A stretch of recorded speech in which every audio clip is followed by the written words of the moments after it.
Wrestling fans, Monday Night Raw last night, a show that had its ups and downs. It was an alright show. Monday Night Raw, as always, just a pretty good show. Now, before I dive into it, wrestling fans, let's take just a second and give a huge apology. Sorry I did not give it to you last night as usual.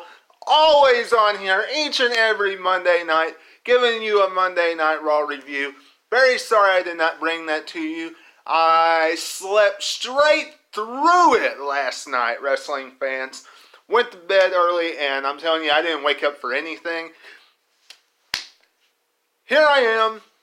Hope you enjoy this. And if you do, anytime during this video, give me a like, leave me a comment, and make sure you are a subscriber. Make sure you still are one if you have been before. And make sure you hit that bell button down below. It is very important because you need to be notified for all notifications when I upload a video to my channel. So, make sure you hit that bell button.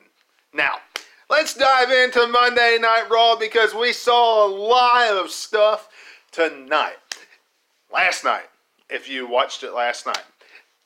First off, we saw Randy Orton offer no explanation whatsoever, wrestling fans, to him concertoing Edge in the center of the ring last week.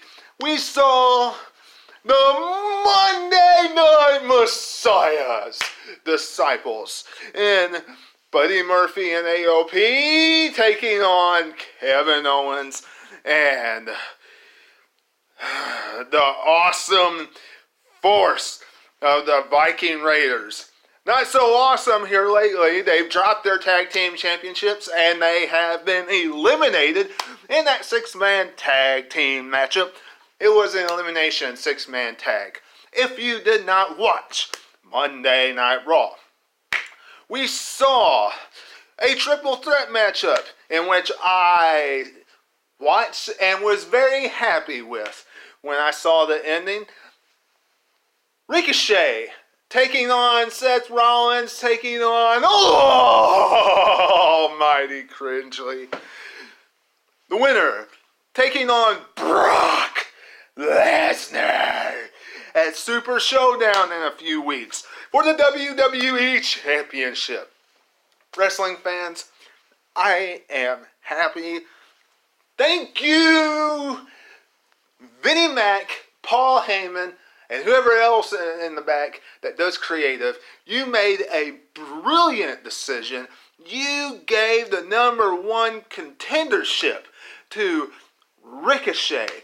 You did not put the #1 contendership on Seth Rollins. It did not need to go to Seth Rollins. It definitely didn't need to go to Bobby Lashley. Can you imagine Bobby Lashley versus Brock Lesnar at Super Showdown?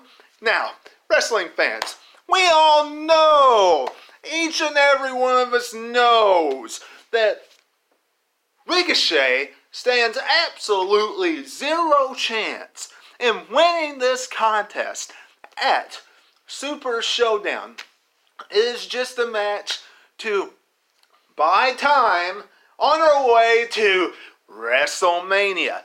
But let's just be honest here. We need something interesting. Something to spark our attention. Is Bobby Lashley really going to do that? No.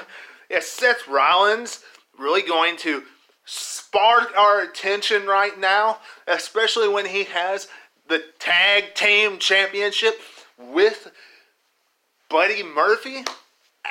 Absolutely not. Ricochet, on the other hand, Brock Lesnar has always done better with smaller opponents. AJ Styles, Daniel Bryan, Rey Mysterio, The list goes on and on and on. Eddie Guerrero, if you go farther back. You can name them all. He does better with smaller stature opponents. This should be, I hope, a good match. I hope they don't go in there and just make it a squash fest. Now, wrestling fans, let's talk about Randy Orton really quick. No explanation. Kind of liked how they pulled that off. The fans were eating him alive off and on. And Randy Orton, very good with playing into it. I liked it.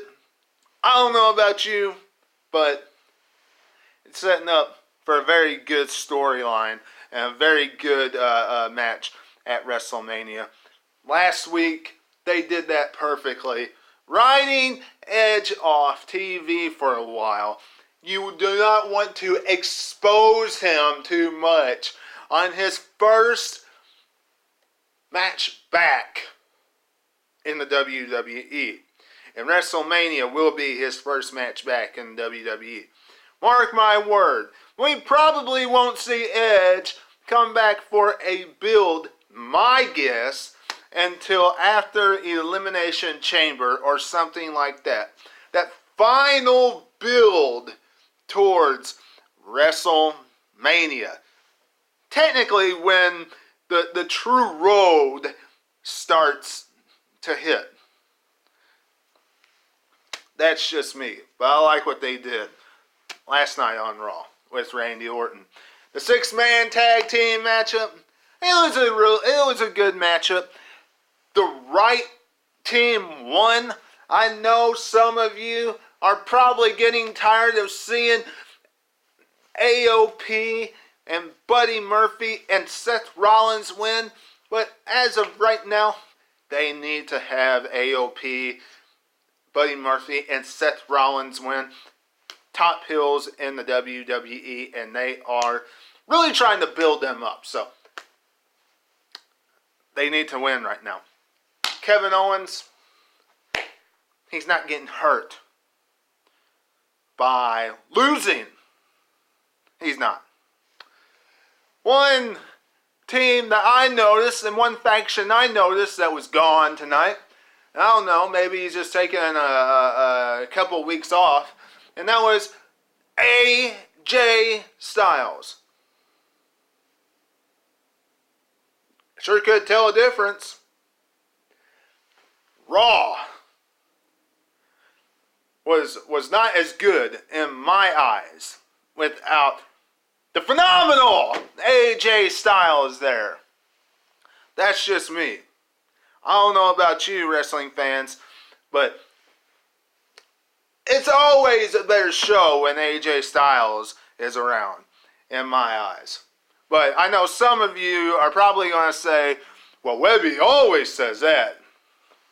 By the way, go check out my friend who is always on the show from time to time, Jason Funny. Go check out his channel, KJLW42. Go check that out. And I am going to try to have him on my review of Super Showdown. It's on a Thursday. So I'm going to try to have him on there. It'll be a treat. It'll be funny. So, yeah. It should be a good time if he's able to come down for it. Now, anyway, Monday Night Raw, it was alright. Not too much, not that much more happened on Raw last night. Those things. And Ruby Riott came back, and she is on a tear. On Wednesday,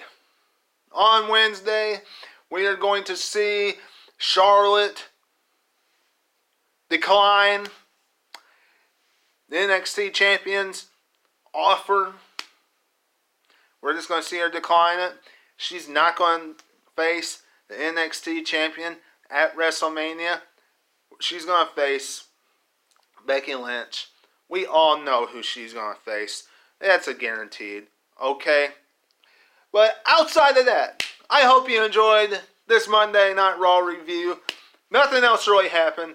And of course, until I see you again, wrestling fans, this is Webby, and I'll catch you on the other side. Talk to you later.